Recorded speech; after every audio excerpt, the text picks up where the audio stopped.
রাজধানী বনমালীপুর স্থিত মহানম্রত আশ্রমের উদ্যোগে এক বস্ত্রদান অনুষ্ঠানের আয়োজন করা হয়। অনুষ্ঠানে উপস্থিত ছিলেন ত্রিপুরার মুখ্যমন্ত্রী ডক্টর মানিক সাহা।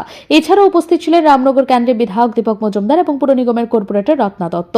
অনুষ্ঠানে বক্তব্য রাখতে গিয়ে মুখ্যমন্ত্রী ডক্টর মানিক সাহা বলেন, এই ধরনের মহৎ উদ্যোগ সমাজের একটি ইতিবাচক বার্তা দেয়। রাজ্যের অন্যান্য আশ্রম কর্তৃপক্ষের উচিত এমন জনসভামূলক কাজে এগিয়ে আসা। তিনি আরো বলেন, মন্দির, মসজিদ, আশ্রম এই প্রতিষ্ঠানগুলিতে রাজনীতির স্থান নেই। এখানে সমাজের সকল অংশের মানুষ সমানভাবে আসতে পারেন এবং নিজেদের শান্তি ও সেবামূলক কাজে যুক্ত হতে পারেন।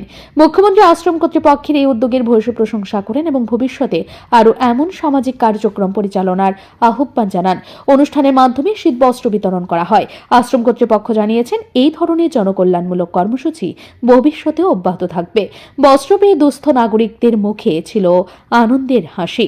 আশ্রমের উদ্যোক্তা আরও জানিয়েছেন, এমন সেবামূলক কার্যক্রম ভবিষ্যতে অব্যাহত থাকবে। আমাদের লক্ষ্য সমাজের প্রতিটি প্রান্তে সেবা পৌঁছে দেওয়া।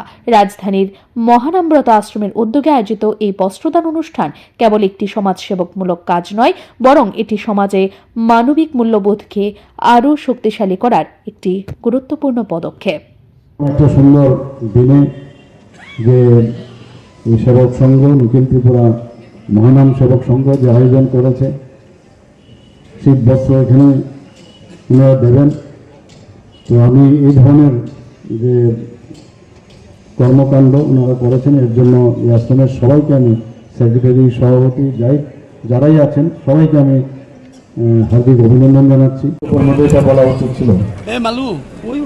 এর আগে যখন আমি এসেছিলাম এখানে, বহু পুরাতন এই এলাকা তারা সুন্দরী যে কালী মন্দির, সেটা একদম মাটির নিচে চলে গিয়েছিল। আমি একটা ঘোষণা দিয়েছিলাম, সেটা আরো যাতে উপরে তোলা যায়, এবং এটা কিন্তু খুব ডিফিকাল্ট হারকুলিয়ান কাজ ছিল। সেই জায়গায় দাঁড়িয়ে আজকে এটার কাজকর্ম এবং বাইরের থেকে যে এক্সপার্ট তাদেরকে আনা হয়েছে, এবং প্রায় 20 থেকে 25 লক্ষ টাকা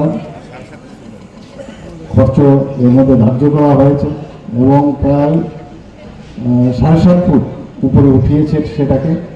এটা যখন কাজকর্ম পুরো কমপ্লিট হয়ে যাবে, নিশ্চয়। ব্যুরো রিপোর্ট, ঋদ্ধি নেটওয়ার্ক।